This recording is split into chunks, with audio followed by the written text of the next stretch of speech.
Hey guys, welcome to my YouTube channel and welcome to the first of my WBFF Pro Debut Prep series. So firstly guys, I just wanted to say a massive thank you for coming along to my YouTube channel. If you are new to my channel, please hit subscribe and please make sure you like and comment below because this is really going to help me out knowing that I'm helping you out. Also guys, I do have another YouTube channel, so please make sure you go over to it and subscribe to that as well.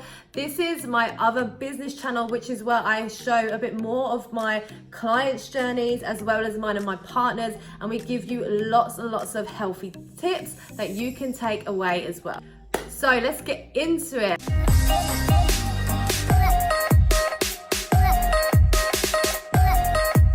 Okay, I am now 16 weeks out from WBFF Australia. I'm also 19 weeks out from WBFF London Europeans. Now, I've taken a year out from my last show. So back in 2018 was when I did my first show for WBFF.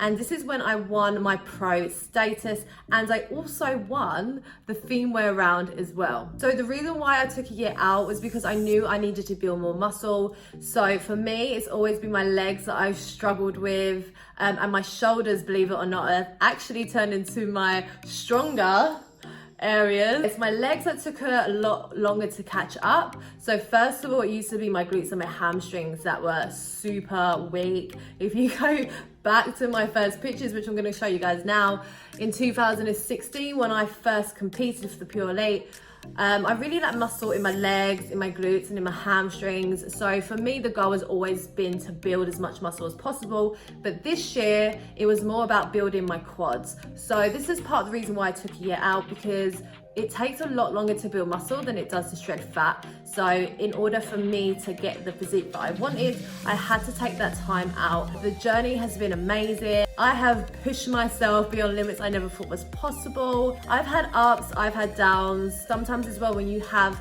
a lot of time off, it can make you feel a bit low or a bit down because you see other people competing and you're like, why am I not up on that stage?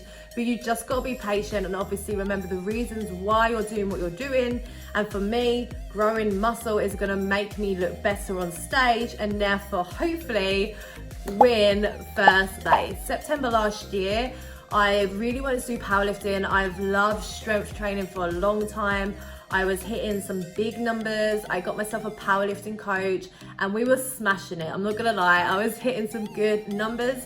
All of a sudden, I got a really bad injury in the back of my rhomboids, and ever since then, I've had so many issues with my neck, my traps, this whole area here. I've been in and out of physio, I've seen osteos. So this is something I have to be really careful of my training, and unfortunately, it did set me back quite a few times. I had a couple weeks off upper body training completely, which really knocked my confidence. You've got to just take these things with a pinch of salt and think, do you know what, that's fine. I just do the best I can. So instead of me doing upper body training, I was just doing some cardio instead, just to kind of, you know, keep myself active, keep myself burning calories. So as I said, I'm 16 weeks out.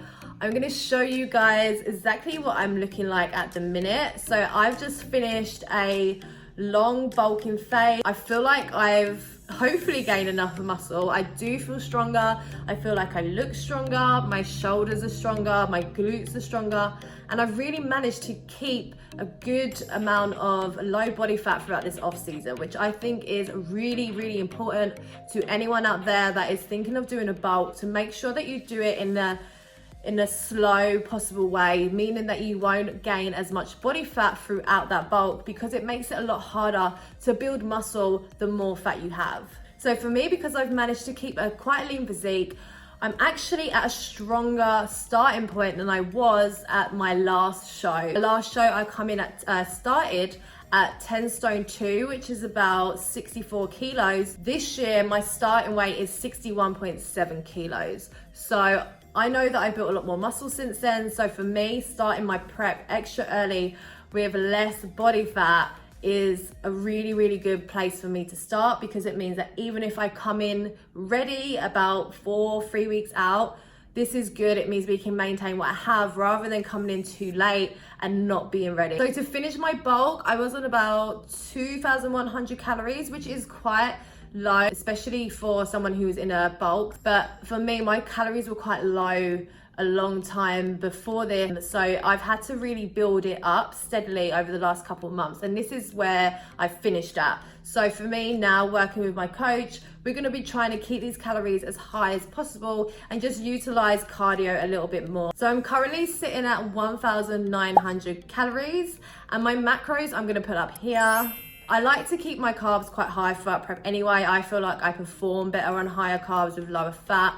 It's what's got me the best results before. So this right here is a good number for me. I'm only 6 days into my prep, so I'm not gonna say too much already, but I do feel good and I do feel like I've got quite a lot of energy. And because that's the only thing about living on a main road, sirens all the time. I'm currently taking a flexible dieting approach, which is what I've been doing now for nearly 2 years, and I really love this approach.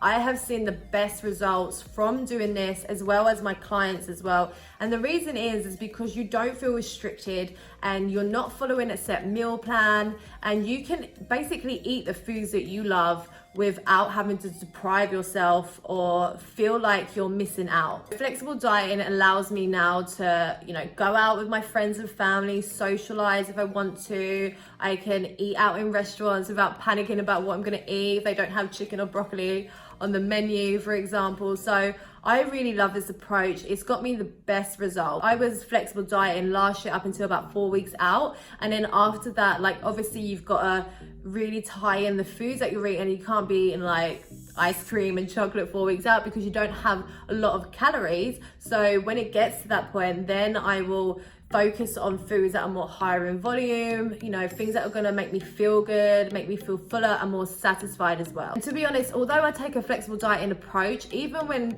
my calories are higher, I still don't feel the need to, eat ice cream and chocolate and that all the time, because for me, I personally perform better when I'm eating good foods that make me feel good.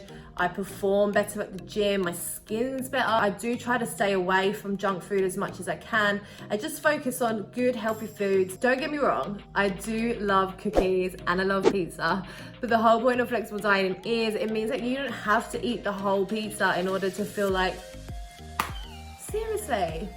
So a little bit of an update about how prep is going so far. So I'm only 6 days in, so I don't really have much to tell you as of yet, but training's been going good. My injury seems stable at the moment. I see my osteo on Sunday as well. In a couple of weeks time, I'm gonna try some shockwave therapy as well. So I really hope that gets into the problem, because as prep goes on and the intensity builds in my workouts and my calories get lower, I need to be on top form.